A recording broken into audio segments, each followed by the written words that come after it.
What's up everyone, John Rettinger from Techno Buffalo here with a full review for you of RIM's latest flagship.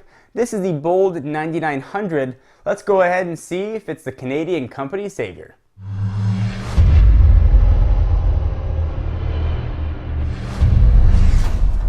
Alright, so let me remind you of the specs here of the Bold 9900. First, it's got the largest on a Blackberry with a keyboard with a non-sliding form factor, 2.8-inch diagonal screen with a resolution of 640 by 480, 1.2 gigahertz Qualcomm Snapdragon processor, 768 megabytes of RAM, 5 megapixel camera, a little bit on the back with LED flash but no autofocus. We'll talk about that in a minute. It's got a 1,230 milliamp hour battery and NFC technology, which stands for Near Field Communication. It's a way to transmit data.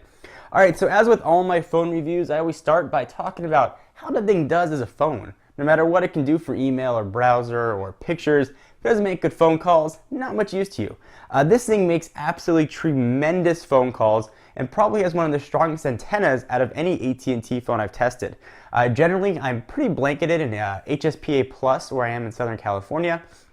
On the Bold 9900, I had 5 strong bars of service where generally I've got maybe 3 to 4. I've been using this phone as my daily driver since I got it and actually have not had a single dropped call. And this is an unlocked unit, unlocked from the Canadian carrier Rogers, but will be identical to what we see launched for AT&T, and there'll be some band difference when we see it on T-Mobile and when we have it on Verizon, which we do have now in the 9930, and for Sprint in the 9930.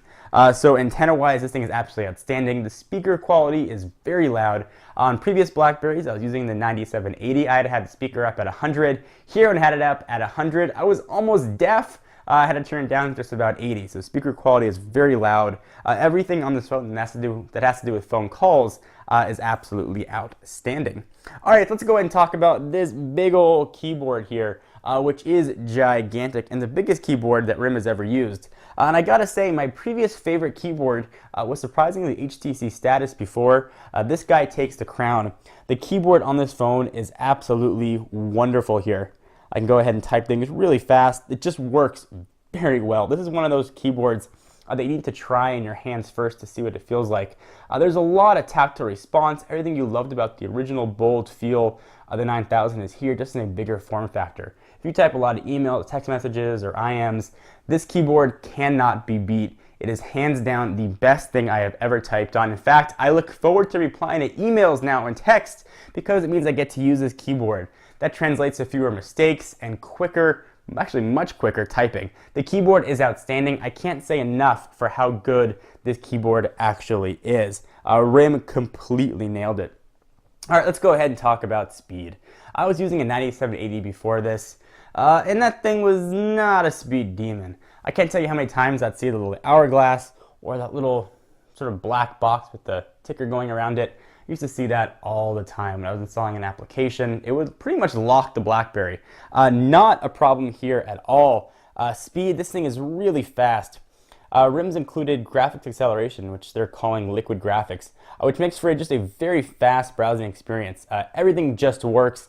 Applications load very quickly. When you're downloading applications, things just open and just work very well. So I go ahead and launch some stuff that I've got here. Let's go ahead and check out Google Maps. Go ahead and launch this very quickly, even if it was stored in the background.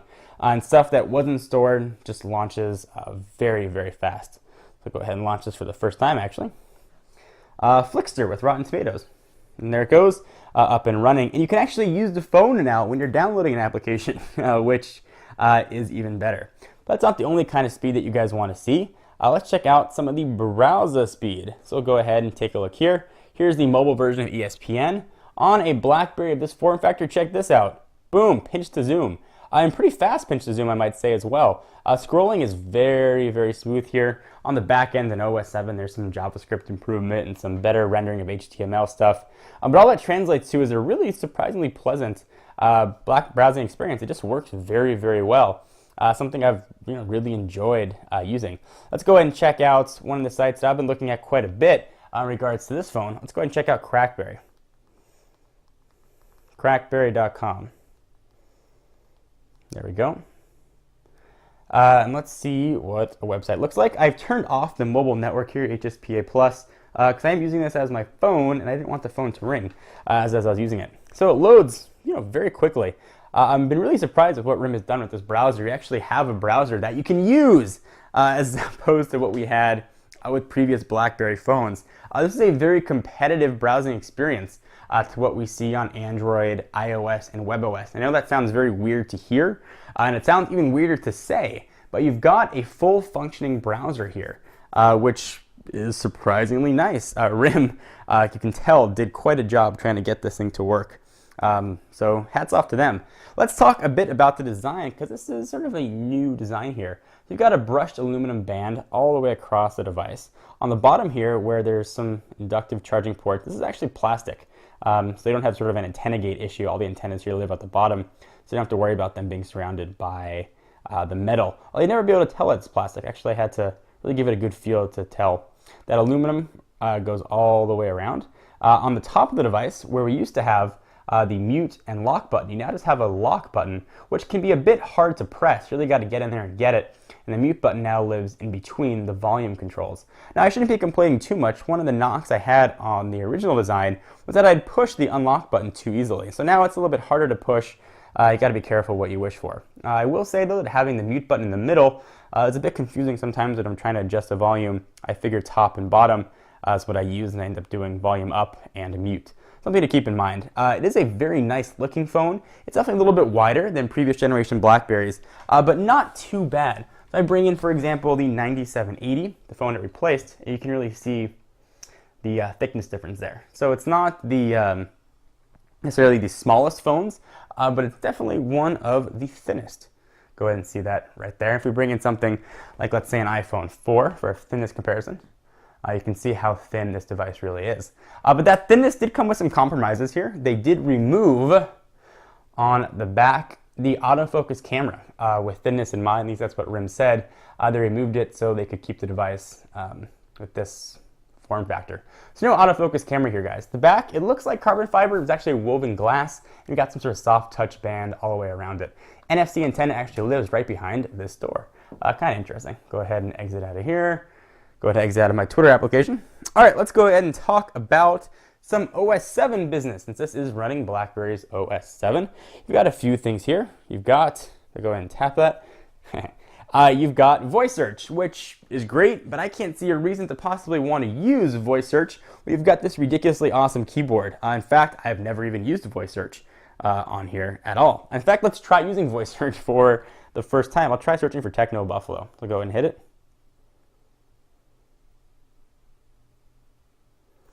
I gotta accept it first. You can tell I've never used it. Techno Buffalo. Techno Buffalo, and there it is. Kind of neat.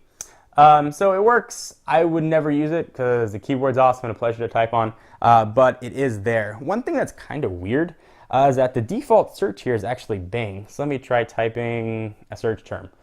I like candy. Which is true.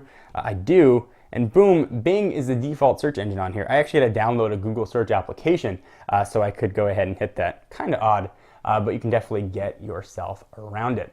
Quick note, and speaking of Google search, if you do want to sync your calendar, you need to download Google's mobile sync application. And you can also download Google Maps, which isn't going to come downloaded on here. You got to go to m.google.com to get all of that information. OS 7 works very well. You've got the icons that look a little bit different, the liquid graphics, the improved web browsing. You've got some integration with BBM and some of the applications here. Nothing that's worth going into that much detail. Suffice it to say, though, that it does work very well, and it's very quick. A few things that I did want to show on the device that I didn't even know existed and aren't necessarily part of this review, but just very cool little tweaks. You see up there, I've got my battery indicator. It says 80%. That is a cool little application. Go ahead and right there, called 6 Tools, that I downloaded. There's also a cool application for taking screenshots, appropriately called Capture It, which lets you take screenshots of anything anywhere in the device. So go ahead and exit out of that in case you wanted to do either of those. That's how you would accomplish it. All right, let's go ahead and take a look at some pictures, because there's all kinds of fun stuff to talk about here, especially in regards to multi-touch. We'll go ahead and Open up that. We'll go ahead and take a look at some of the wallpapers here. How about that one? Pinch to zooming is very smooth. If you've ever seen pinch to zoom on the Torch 1 or on the Storm 1 or the Storm 2, it's not been a pleasant experience here. Really just nicely done. RIM did an excellent job. The pinch to zooming here in images is just as good as the pinch to zoom on the browser and on other devices. So really just did a very, very nice job here. Let's go ahead and jump into Blackberry App World. This is where, I don't have the network turned on. App World, not many apps in there, unfortunately. And that's really one of the knocks on Blackberry. You don't have the same app support you get on Android or iOS. You definitely have to live in a limited experience for apps and figure out what's important to you. It will ship with Twitter and Facebook applications, which will integrate very nicely into the OS, and notification bar right across the top. But definitely give a search. You can go to your web browser and search for Blackberry App World and see what apps are there. One of the ones that I really love is an application right there called WhatsApp.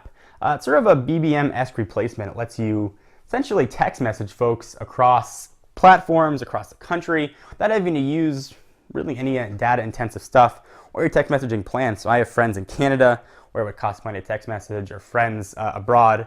WhatsApp is awesome. If you try to download it though from Blackberry App World, it's going to tell you it's not available for this device. You have to actually go to the WhatsApp website and download it. And that's true with a lot of things on here. You got to sort of do workarounds to find the applications that you like. Let's go ahead and talk about battery. This thing is being powered by a 1,230 milliamp hour battery, which is a step down from the just about 1,500 milliamp hour battery that we had in the 9780. And boy, do you know it. So I am about 80% right now with heavy usage towards the end of the day with 2 accounts being set up, about an hour to 2 hours of phone calls, some text messaging in here, and searching for updates on Twitter and Facebook.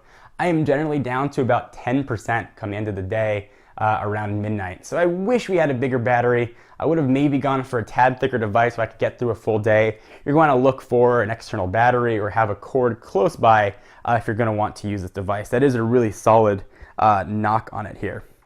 The camera, you saw a video that I did, link will be down below, showing the camera footage. It looks pretty good for 720p, and surprisingly the audio fidelity was awesome. The built-in microphones here on the Bold 9900 are really very nice.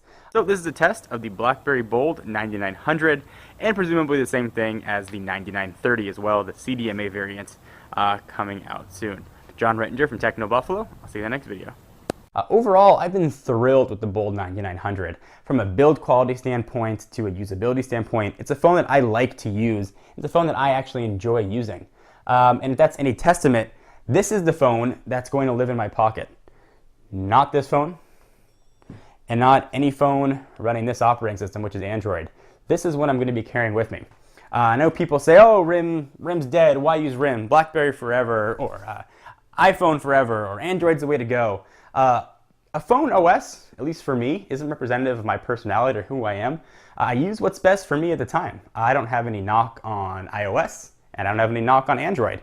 For me, and for the email-intensive life that I kind of live, this thing is absolutely outstanding and is very, very hard to beat. From a fantastic keyboard to now a full capable web browser and a gradually, albeit very slowly, growing app catalog. I'm encouraged by what RIM has done, and I'm encouraged by the future that RIM might have. If they continue this sort of incremental upgrades, the future might not be so bright, but they continue to release phones like the 9900 and hopefully some QNX-based phones in the near future. I think RIM might have a few legs left in this race. So do you guys agree, disagree? This is a phone that you definitely have to look at. If you're on any carrier, it's coming to every single carrier. Some are already out. Really just an outstanding device, and this is going to be my daily driver. I am John Rettinger from Techno Buffalo, and I'll see you in the next video. Bye-bye.